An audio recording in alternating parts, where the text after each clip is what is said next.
Bienvenue sur Sailing News Océan, le magazine de la voile et du voyage. Au programme cette semaine, nous suivrons un nouvel épisode de la construction de la Louise, puis nous poursuivrons notre escale dans le Pacifique pour découvrir un autre paradis naturel, l'île de Moorea. Mais nous partons tout de suite à bord du 3-mât Belém pour la fin de notre croisière.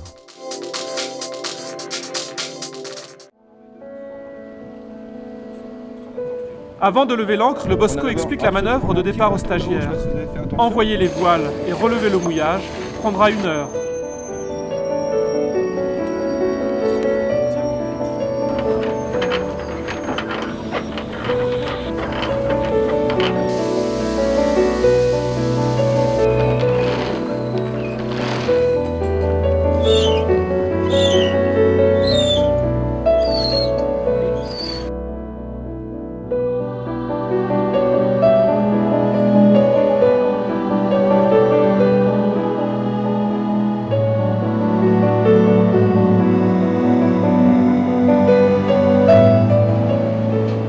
Le Bosco est une personne clé à bord d'un voilier tel que le Belém.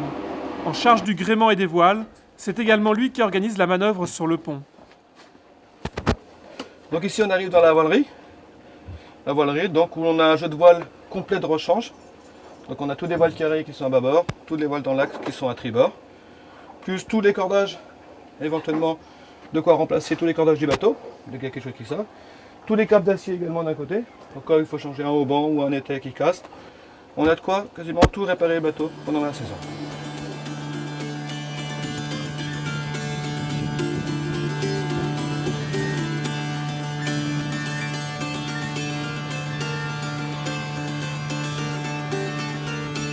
Les voiles sont affalées, il reste maintenant à les ferler avant de rentrer sur Saint-Malo. Donc là, on commence l'ascension de la mâture. Donc là, c'est le passage, si on veut, le plus facile. Hein. On monte sur le long des enfléchures, donc ça va. Donc on se tient en montant surtout sur ces gros câbles noirs. C'est le plus solide.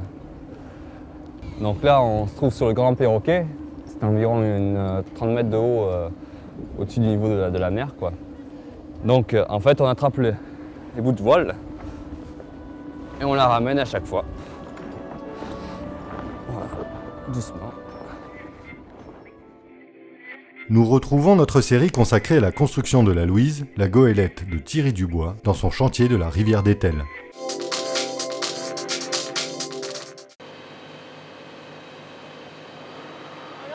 Donc là, comme le gros œuvre est terminé, on peut considérer que la structure du bateau se tient de par elle-même. Donc on peut démonter tout le châssis acier qui a servi à construire le bateau. Donc là, il est partiellement démonté et puis maintenant, il faut jouer du cric, de la grue et des chariots à roulettes pour arriver à le sortir. Donc là, on est en train de lever avec ces vérins, on lève 5-6 tonnes là, pour soulever l'étrave. La bonne surprise, c'est que ça s'est levé d'un coup, pas de souci, l'étrave n'est pas restée collée au sol. Et l'autre bonne surprise, c'est que le bateau est très raide, c'est-à-dire qu'on met quelques coups de cric à l'avant et ça lève l'ensemble du bateau, il ne se déforme pas. Donc là, l'opération de sortie du chantier, c'est attaquer à 14h, enfin mise en place à 14h des grues, fini de démonter le châssis pour que le bateau soit dehors à 21h, quelque chose comme ça, oui. Donc là, par sécurité, on est obligé de déplacer des chandelles en latéral à chaque fois, sachant que le bateau, il se promène un petit peu et surtout, il ne roule pas du tout progressivement. Parce que ce qui tire dessus, c'est une grue. La manip est impressionnante, longue, il y a eu des moments tendus, mais rien n'a été abîmé. Ni le chantier, ni le bateau n'ont souffert, ni les doigts des bonshommes. C'est sûr que si on avait eu plusieurs mètres au-dessus, on aurait pu le lever plus haut, mettre un chariot en dessous. Mais là, les Égyptiens, ils faisaient ça, ils s'alignaient à plusieurs et ils soulevaient des tonnes. On fait pareil. Donc là, sur la fin, il fait déjà nuit, mais ça devient beaucoup plus simple parce que enfin, le bateau est suffisamment sorti du chantier et la grue peut le reprendre plus au milieu, plus éloigné du centre de gravité, donc ça se passe mieux. C'est le genre d'opération où on est tendu. Après coup, on peut en rigoler, ça laisse des bons souvenirs, mais c'est surtout une étape dans le chantier, quoi. Fin de gros œuvre, sortir le bateau pour le retourner. On sait qu'on va passer à autre chose.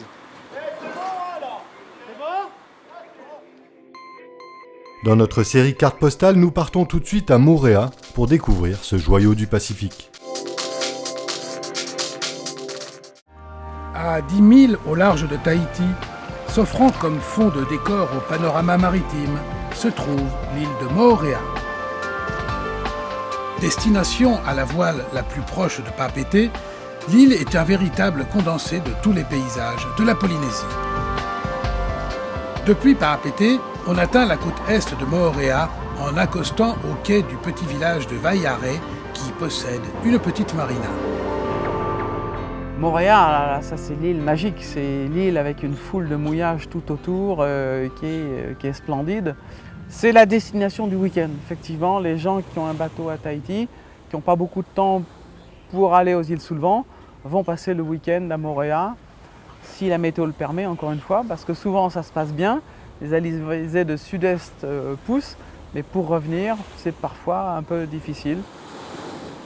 Destination à la voile la plus proche de Papeete, l'île est un véritable condensé de tous les paysages de la Polynésie.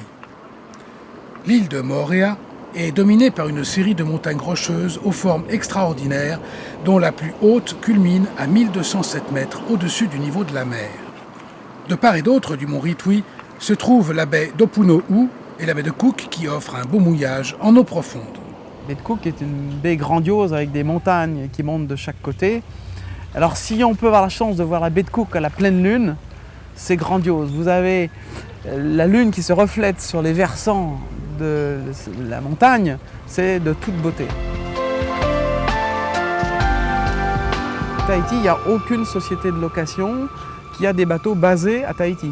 Ça peut se faire sur demande, en demandant à la société de location de convoyer le bateau sur Tahiti et partir de Tahiti, mais c'est un peu du temps perdu puisque les plus belles zones de navigation sont du côté des îles sous le vent, sont du côté, pour ceux qui veulent aller aux îles sous le vent bien entendu. Il y en a d'autres, mais qui sont plus loin. Les Tuamotu, c'est 2 jours de mer. Les Marquises, c'est 4 jours de mer. Les Australes, c'est 3 jours de mer, vent de face.